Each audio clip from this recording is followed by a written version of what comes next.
अस्सलाम वालेकुम everyone. FCS part 1 के लिए पैथोलॉजी की प्रिपरेशन में S K pathology is very important और मैंने नोट किया है कि शुरू के 200 हाई यील्ड पॉइंट्स को छोड़कर बाकी पोर्शंस किसी ने भी ऐसा कवर नहीं करवाए हुए। तो as I am experienced and because it's important, तो आई थॉट कि मैं ही इसको कवर करवा दूँ। So we are starting this today. So starting with the first point, a 10-year boy repeated visits to OPD with pallor and frontal bossing. वैसे तो incomplete scenario है, definitely इसमें और भी चीज़ें होंगी, बट ना भी दी हो तो फ्रंटल बोजिंग जो है वो एक हमारे पास हिंट है थैलेसीमिया मेजर के लिए। यहाँ पे ब्लड के भी डिसऑर्डर्स बताए होंगे सिनेरियो के अंदर। Primer gravity taking iron tablets, lots of fresh vegetables and juices, what deficiency she is developing. जब वो फ्रेश वेजिटेबल जूसेस ले रही है तो उसका मतलब है कि वो फोलिक एसिड तो इनटेक कर रहे हैं, बट उसमें कैल्शियम की एब्जॉर्प्शन नहीं हो रही, कैल्शियम की कमी हो रही है, क्योंकि जो आयरन और कैल्शियम है वो एक दूसरे को कम्पीट करते होते हैं। और अगर कैल्शियम ना हो ऑप्शन में तो फिर हम विटामिन B12 लगाएंगे।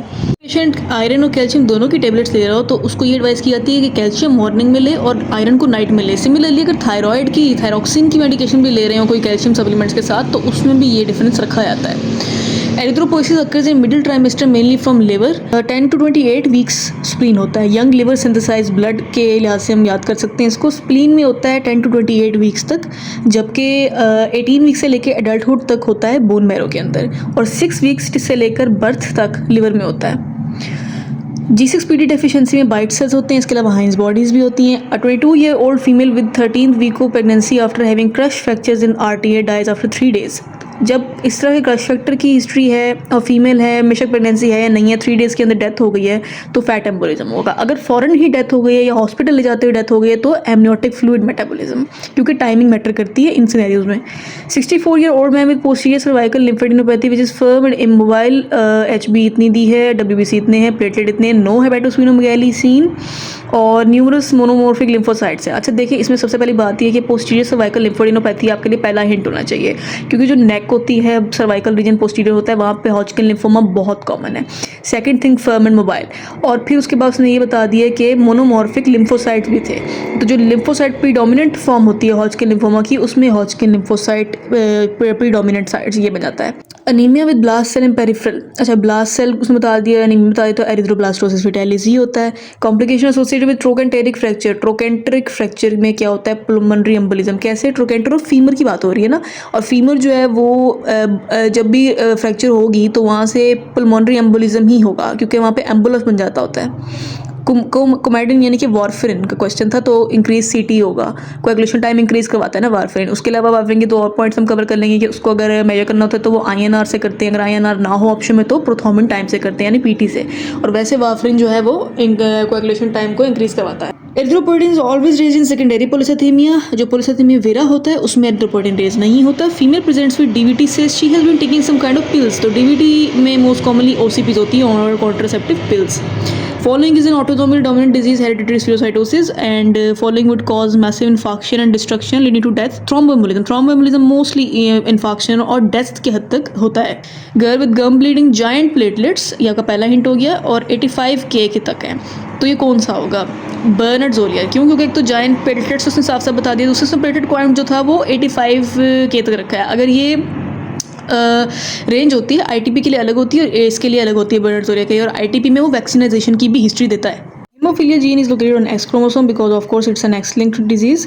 Regarding iron deficiency anemia, serum ferritin को हम देखते हैं। सबसे पहले ऑप्शन में आता है सीरम फेरेटिन, और TIBC अगर साथ में दिया हो तो बेस्ट है, बट अगर नहीं है तो सीरम फेरेटिन हमारा ये प्रायोरिटी है, और उसके बाद आयरन प्लस TIBC। ठीक है, खाली TIBC का हमारा कोई इंपॉर्टेंस नहीं होती।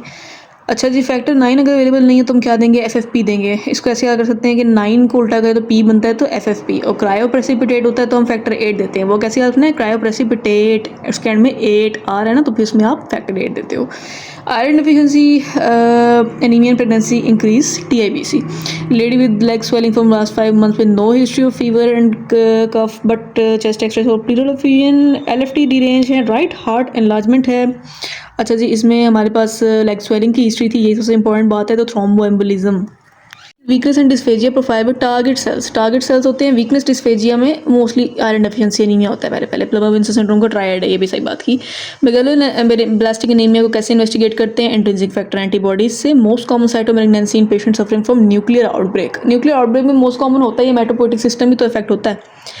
Newborn with erythroblastoma fetalis with the group B positive, what is management which is possible? And immunoglobulin देंगे, anti-RH immunoglobulin of course. Patient after gastrectomy on vitamin B12, तो उसे कौन से सेल लॉस होंगे? Parietal cells. Patient develop hemolysis due to GCSBD deficiency, what will happen next? Self limiting, ये self limiting disease है, इसने ये कहना चाहा है. Patient having decrease level of 2, 7, 9, 10, हमें रटा होना चाहिए कि ये विटामिन के रिलेटेड होते हैं और ये वारफरिन कंट्रोल करता है कि प्रोथ्रोम्बिन कंट्रोल करता है, ये आप लोग बताएंगे.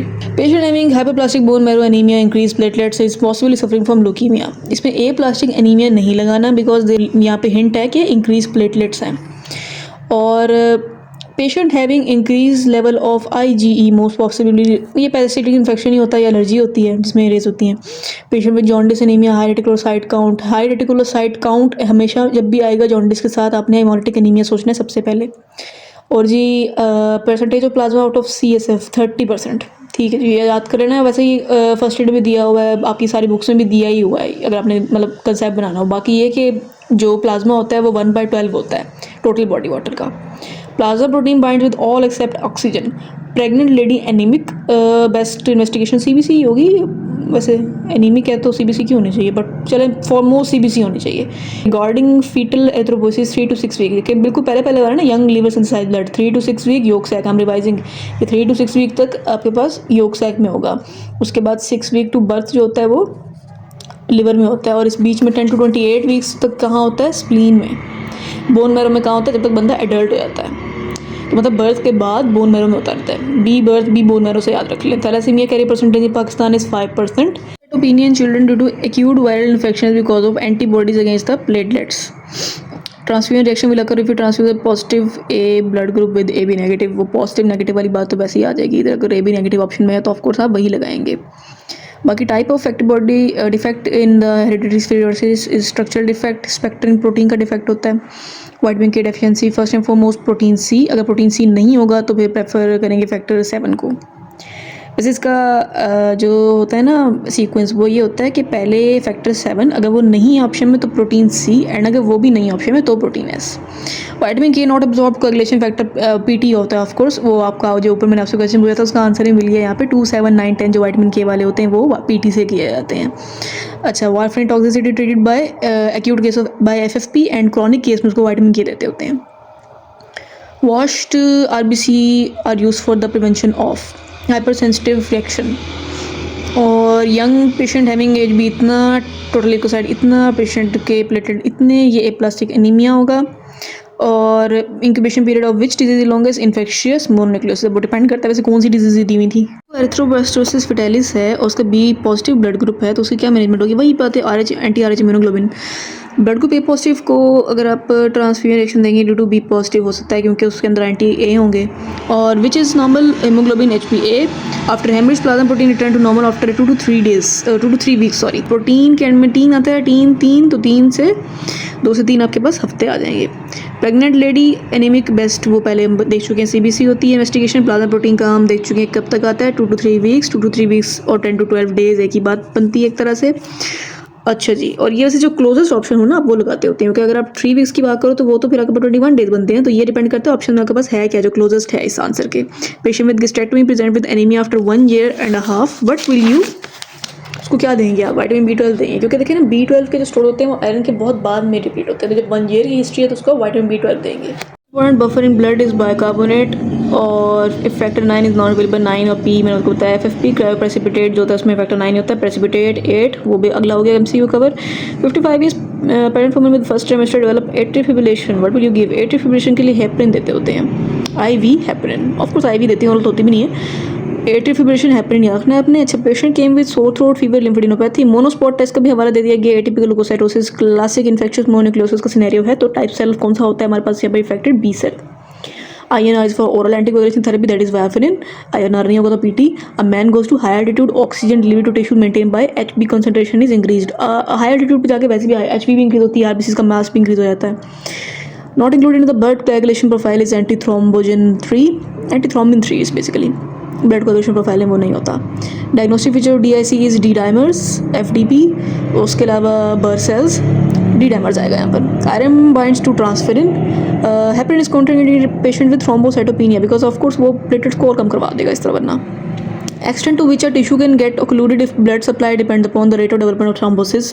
Okay, it's a technical question. Rate पे डिपेंड करता है कितना occlude हो सकता है. उसके अलावा intrinsic pathway is activated by contact of tissue collagen when it comes in contact factor जो होता है ना बेसिकली इंट्रिंसिक पाथवे में वही रिस्पॉन्सिबल है. और anticoagulant are contraindicated in thrombocytopenia. ये हेपरिन एंटीकोएगुलेंट एक ही बात है, सेम बात पूछी है उसने, बस नाम चेंज किया. Scenario on fisherman with anaemia which parasitic infection Diphyllobothrium latum, classic question. और पेशेंट हैज़ एनीमिया. ये जो डायफॉलोबोथ्रियम लेटम होगा इसमें एमसीवी होगा ज़्यादा, यानी कि मैगैलो की तरफ जाएगा. पेशेंट हैज़ एनीमिया जिसमें एमसीवी इन्होंने 80 से कम दिया है और एमसीएच भी कम दिया. टारगेट सेल भी दिया iron deficiency anaemia of course. Patient has cirrhosis ascites and develops bruising which will be deficient. Liver में मसला जो भी होता है विटामिन के होता है, उसके लिए पीटी किया जाता है. Patient transfuse with blood which was 2 weeks old, तो उसमें आरबीसी होंगे. क्यों हुए? क्योंकि आरबीसी का लाइफ स्पैन होता है 120 डेज़, तो 2 वीक्स हैं तो डेफिनेटली आरबीसी तो जरूर होंगे और कुछ होगा ही नहीं होगा. और 70th एजी के DICU कॉल होता है थ्रोम्बोप्लास्टिन से.